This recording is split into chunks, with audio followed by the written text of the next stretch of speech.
This is that bread which came down from heaven. Not as your fathers did eat manna in the wilderness and are dead. He that eateth of this bread shall live forever. Magandang araw mga kapatid. Welcome muli sa ating channel. And ako po si Brother Dave. And welcome sa ating episode sa araw na ito. Yung lesson po natin ay kinuha ko siya sa Come Follow Me. Kung bago ka pa lang po dito sa ating channel, huwag kalimutang i-like, mag-subscribe at i-share na rin po ang ating video para mas marami pa po tayong maabot na puso. Itong araw na ito, pag-usapan natin ng isang napakahalagang katotohanan. Inaalok tayo ng Panginoon na saganang mga pagpapalas pamamagitan ng mga tipan sa templo.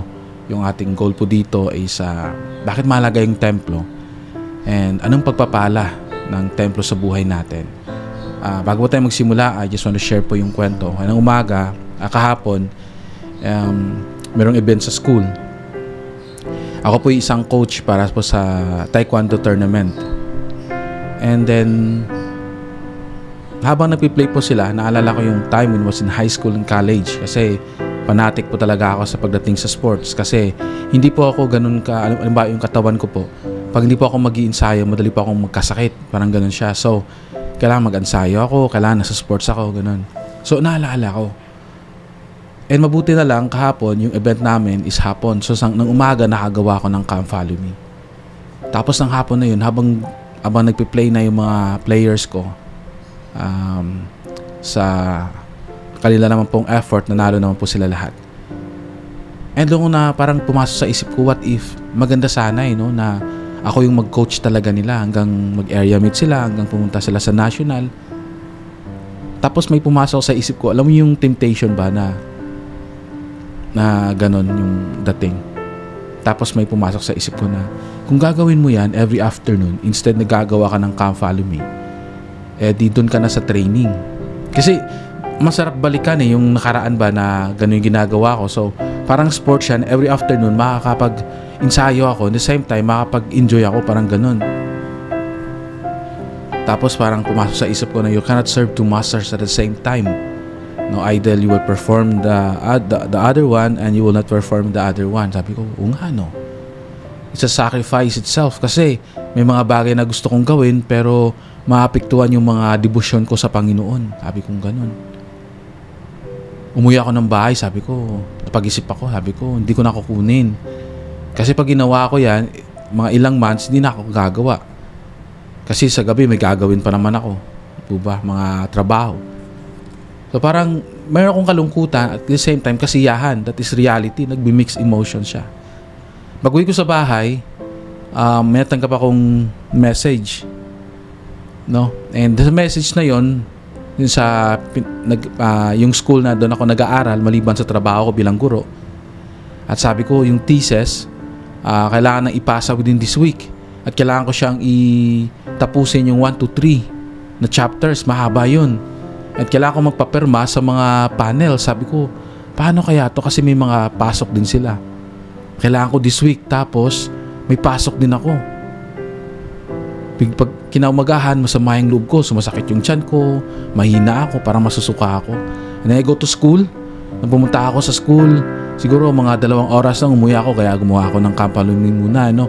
And then doon ko napagsabi ba na if sa trabaho lang, marami tayong trabaho, marami tayong parang priorities na kung saan ba doon yung priority natin para makuha natin yung tipan. Are we in the state na gusto natin mga gawin yung mga curricular activities? Di po ba? Pero ang tanong doon is mapaglilingkuran din ba natin yung Diyos? Kasi talagang hindi natin makahati yung katawan natin eh. Yun yung lesson na kuha ko. So kailangan natin magsakripisyo. Or either i-follow natin yun, mag-i-enjoy tayo, pero ano yung result? Ano yung consequence? Pangalawa is hindi natin control yung pwedeng gusto ng isipin ng ibang tao. Kasi sa trabaho, halimbawa, pag ayaw mo yung trabaho, 2 lang yun eh. Either magtrabaho ka o hinto ka. Diba? Kasi hindi natin control yung gusto lang ipagawa sa atin. Pero control natin yung maging decision natin. Sabi ko, nandito na ako sa point na kailangan ko tapusin to, yung pag-aaral ko. So, kahit na ngayon medyo masama talaga yung pakiramdam ko, parang inaantok ako na gusto mong pahinga, Parang, alam mo yung sinasabi ko sa Panginoon, God, bigyan mo naman ako ng lakas ng loob. Hindi ko talaga kaya, no? Marami akong gawain itong araw na ito. And alam niyo po, doon ko natutunan ang isang parable na gusto ko rin i-share sa inyo. Parable ng isang magkapatid sila no? Tapos isang kapatid, nang nagsabi yung tatay sa kanila na magtrabaho ka, yung isa nagsabi ng oo, and later on, hindi niya ginawa. Yung isa naman, nagsabi siya ng ayoko, parang nagdadabog, pero ginawa niya. Andun ako sa pangalawa ngayon, nagdadabog ako sa Panginoon. Diba? Kasi gusto kong maging totoo sa sarili ko at sa inyo. Pangit naman yung parang nagiging plastic ako, no? Paano ako tutularan? Paano kayo makakuha ng magandang aral dito? Nagdadabo ako sa Panginoon kasi talagang gusto ko yung ibalik yung martial arts sa buhay ko. Pero hindi ko magawa dahil sa panata ko sa Kanya. Dahil ginagawa ko pa rin kasi mahal ko siya. Di ba? Kahit na, sabi ko, God, kahit na hindi, parang bigat siya kasi opportunity na sana. Pero kailangan kong gawin to. Kasi hindi ko alam yung future. Pero alam mo, ikaw yung tatay ko. Di ba? Hindi ko alam. Basta, just doing this kahit na gusto kong magdabog. Di ba? Tapos napaisip ko kailangan in our age, especially kung andun ka na sa middle age, no? Yung mga bawat gustuhin mo pag-isipan mo. Like sabi ko ngayon, ipatapos ko itong pag-aaral ko sa doctorate. I think I'm done sa pag-aaral na. Para na hindi kumano yung oras. Kasi yung oras, 8 oras lang yun, di ba? Tapos katawan natin, makakaramdam. Di ba? Makakaramdam tayo sa katawan natin. So, doon ako bumabalik parati na you cannot serve two masters at the same time. Yung tipan mo sa Panginoon at yung mga gawain mo na curricular activities or yung banding mo or yung achievement mo sa buhay, you cannot serve both. Kailangan mo talaga na isakripisyo yung isa. No, kasi may trabaho ka pa. Di ba? May pamilya ka pa. May service, mayroon ka pang gawain sa simbahan. Yung katawan natin, talagang darating na maging mahina. Kailangan na nating mag-relax ay magpahinga. Pag ito, apayok sa inyo mga kapatid, pag yung time na dumating na nagkasakit tayo, yung mind natin hindi na makakapagtrabaho ng maayos yan gawin natin kung anong nasa Diyos. Doon tayo. Like ako, papiliin ako ngayon, Brother Dave, magtatrabaho ka pa ba or gusto mo maglingkod sa Panginoon, tatawagin kang ganito. I will go for maglilingkod ako sa Panginoon. Iiwan ko yung trabaho ko, iiwan ko yung pag-aaral ko, lahat, at I will follow God. Hindi ko alam, no? Kasi pangit naman i-discuss ko sa inyo yung mga bakit, kasi kaya kong mag-discuss bakit kailangan ko sumunod. Ito, number 1, gusto mo hanggang number 10 di-discuss natin bakit kailangan natin sumunod. Pero deep inside, ano yung reason mo? And honestly, I can say, hindi ko alam. The only thing I know that I will follow God. Tulad ni Nephi, I know not. Pero alam ko kailangan ko sumunod sa ating Diyos. Kasi alam ko yung mga ways niya ay hindi niya ako pababayaan. Diba? Sabi ko nga ngayon, if I die with God, then I die with Him.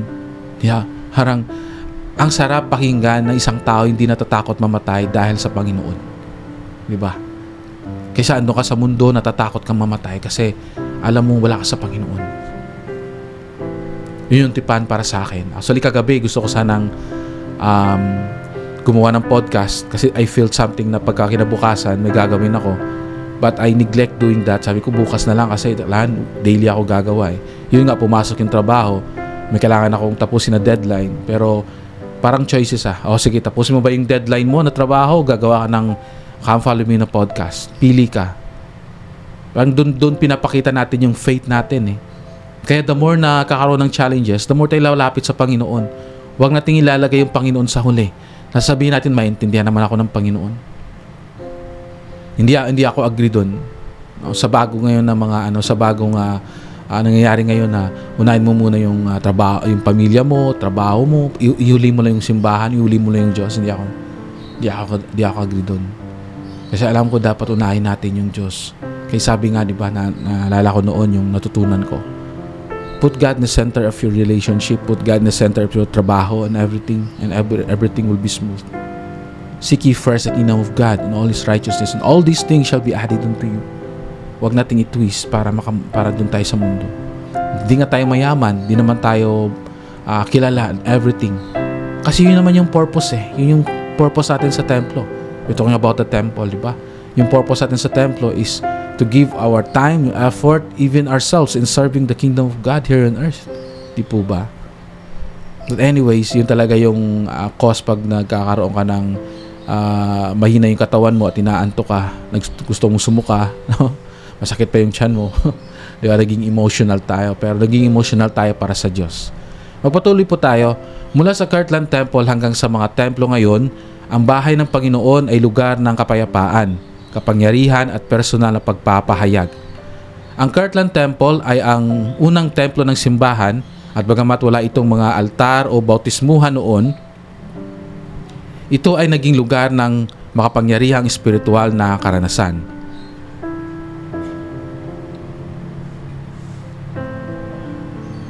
Sa Doktrina at Mga Tipan 109, mababasa natin ang panalangin ng paglalaan ni Joseph Smith. Isang panalangin ng puno ng pag-asa, pananampalataya at mga pangako mula sa Diyos. Ang himnong Espiritu ng Diyos o Spirit of God ay isinulat mula o para sa okasyong ito at mula noon ay inaawit sa bawat paglalaan ng temple. The Spirit of God is a fire is burning. Yan, mga ganon. Isang paalala na ang Espiritu ng Diyos ay tunay na naruroon sa kanyang bahay. Sabi nga sa talata 5:12 at 13, sa bahay ng Panginoon, maipapamalas niya ang kanyang sarili sa akin at madarama ko ang kanyang kapangyarihan. Kapag tayo ay nasa templo, tayo ay nasa banal na lugar kung saan ang presensya ng Diyos ay mas nararamdaman. Ang templo ay lugar ng proteksyon, kapayapaan at espiritual na lakas. Sa gitna ng kaguluhan ng mundo, ang templo ay kanlungan ng kaluluwa. Ang mga tipan ay nagbibigay ng kapayapaan at kapangyarihan upang mapagtagumpayan ang kasamaan. Ang mga pangako natin sa Diyos ay nagbibigay ng direksyon at lakas sa ating buhay. Handaan natin mga kapatid yung tipan, pag sinabi kasing tipan, ito yung sagradong pangako natin sa Panginoon. Ito yung tumutulong sa atin na ma-remind tayo parati sa mga tipan natin sa Kanya. Kasi dalawa kasi yun Una, nakakalimutan natin. Yung pangalawa, pinipilit natin kalimutan yung tipan. Dalawa yun.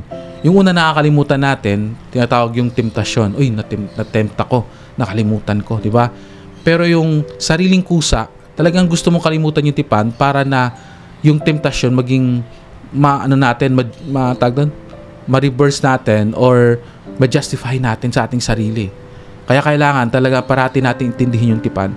Bagamat may pagkakataon sa buhay natin na para tayong yung kanina sinabi ko, parang nagdadabog tayo sa Panginoon. Kasi gusto natin gawin, pero nag-aalinlangan tayo kasi may tipan tayo. Yun tatawag natin sakripisyo. Pero kahit na hindi mo gusto or mabigat sa kalooban mo, gawin mo lang yung tipan ng Diyos. And in the end, makikita mo yung difference sa buhay mo. Na yung mundo mag-work sa'yo, hindi ikaw yung mag-work sa mundo. Ang mga pangako natin sa Diyos ay nagbibigay ng direksyon at lakas sa ating buhay. Ang templo ay lugar ng panalangin para sa kapwa, para sa mga bansa at para sa mga nawawala. Dito natin ipinagdarasal ang mundo, ang simbahan at ang mga mahal natin sa buhay. Ang mga tagapaglingkod ng Diyos ay pinapalakas sa kanilang tungkulin. Ang mga leader at miyembro ay tumatanggap ng gabay at inspirasyon sa templo. Si Sister Anna ay nakaranas ng matinding pagsubok sa pamilya. Sa kanyang pagdalaw sa templo, habang tahimik na nananalangin, naramdaman niya ang kapayapaan na hindi niya maipaliwanag. Sa loob ng templo, nakatanggap siya ng personal na pagpapahayag na nagbigay sa kanya ng lakas upang harapin ang kanyang mga problema. Makita natin mga kapatid na sa templo habang nagpipray tayo doon, nagbibigay tayo sa Diyos ng kasunduan ba? Tinashare natin yung mga plano natin sa buhay, yung mga gusto natin, and alam ko, buong buhay ko, habang nagkukwento ako sa Panginoon, talagang tinutupad niya. Every time pumupunta ako sa templo at nananalangin ako. Hindi biglaan, pero alam mo nag-work yung plano niya para sa'yo. Kasi sa templo, gumagawa tayo ng tipan. Sinasabi natin yung mga spiritual na goal natin sa buhay. Halimbawa sa spiritual na goal, halimbawa sabihin natin na, God, this year ang plano ko po, before ako bumalik dito, gusto ko pong ayusin yung buhay ko. Ayun, gusto ko po na magsimba parati, gusto ko po na maglingkod sa inyo, gusto ko po na magkaroon ng ganito, sariling bahay, kasi po para po na hindi na po kami malayo sa inyo sa paglalakad papuntang simbahan. Yung parang yung mga material na bagay na hinihiling natin, kailangan spiritual siya. Kailangan meron siyang rason para makapaglingkod ba tayo. Halimbawa, gusto ko pong makabili ng bike para po na makapagbisita ako ng marami pa sa kapwa ko.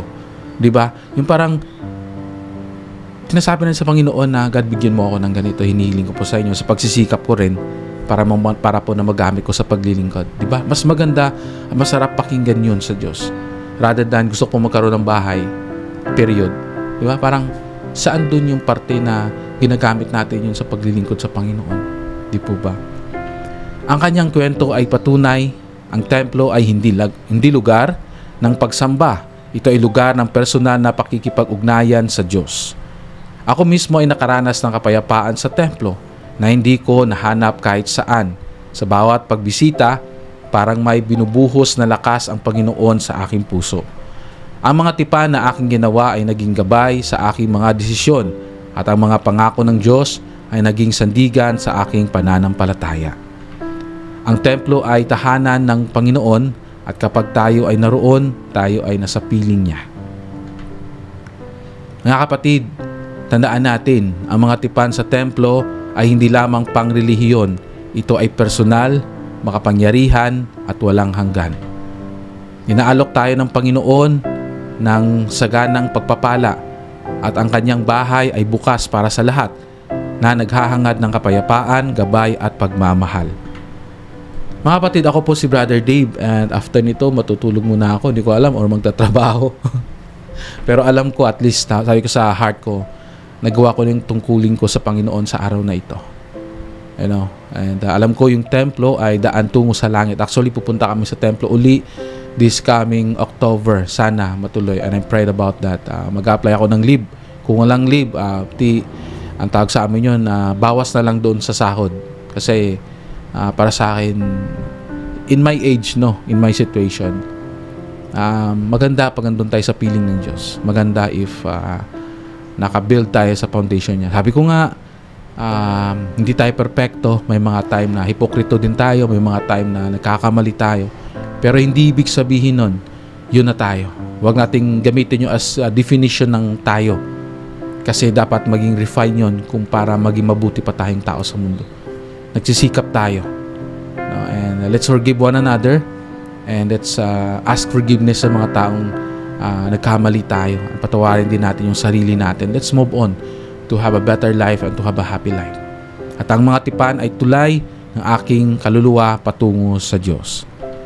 Huwag kalimutang i-share ang video, mag-subscribe at i-like. Hanggang sa susunod na episode mga kapatid, paalam at pagpalain kayo ng ating Ama sa Langit.